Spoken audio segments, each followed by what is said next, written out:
Okay, so this is a little demo of what I'm doing to, generate different variations of the character sprites. So a lot of people would say that with modern hardware and all that, you're better off just using pixel shaders. And the thing is, there are reasons why it isn't the best option. But first, let me just demo what I have here. So I've ripped, the sprites from Final Fight. I have everything. And now I wrote this program that basically uses, a color palette lookup and changes the colors in the image file and outputs a new file, with, the different colors. So for example, if I run this puppy, so like right now I have this colorize folder, it's got Jack in it. If I run it, it's going to output this nice file called Suck It. And you can see that it generated a blue variation of the Hager idle sprite. And basically, I can run this on any image, anything, any sprite sheet, and get my colorized images. Okay, that's fine. I can say, all right, let's get a different color now. So I'm going to run it. Let's take a look, see what Suck It gave me. Now I have a red version. Now I got a red Hager sprite.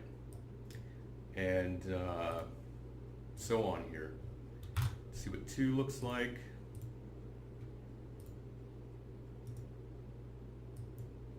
Now I got a green Hager sprite.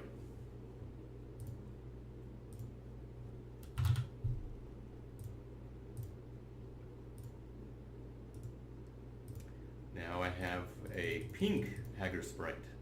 This is for Linus Tech Tips.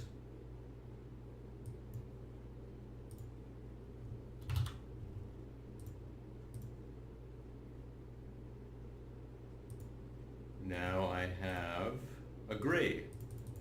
So basically, I'm going to have 6 color variations for all the sprites.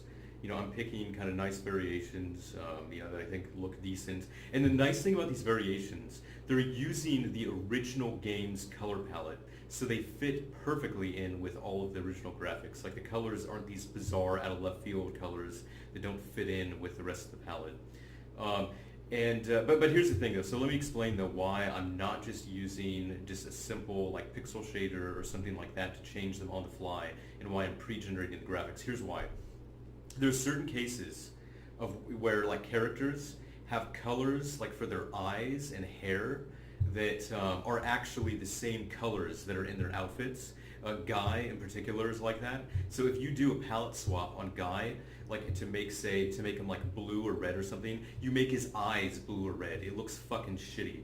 So basically, after I run this on the sprites, I probably will go through there and do some manual cleanup to make sure that everything else is intact. That only the stuff that I wanted to change, got changed. It gets too cumbersome and annoying to create some really sophisticated pixel shader that says, well, I want to change the color from orange to red, but only if the color isn't at so-and-so coordinates, because I don't want to also change his eyes. No, it's dumb. It's better just to pre-generate the files. I mean, on a modern computer, look at the size of these files. Like one frame of a Final Fight graphic is like 3K. Oh wow, big deal. I mean, you could load 100 Final Fights into RAM, and it wouldn't even use like 100 megabytes. It doesn't even matter. It's not even worth considering. So you're really better off just just pumping out those variations and making sure they look perfect.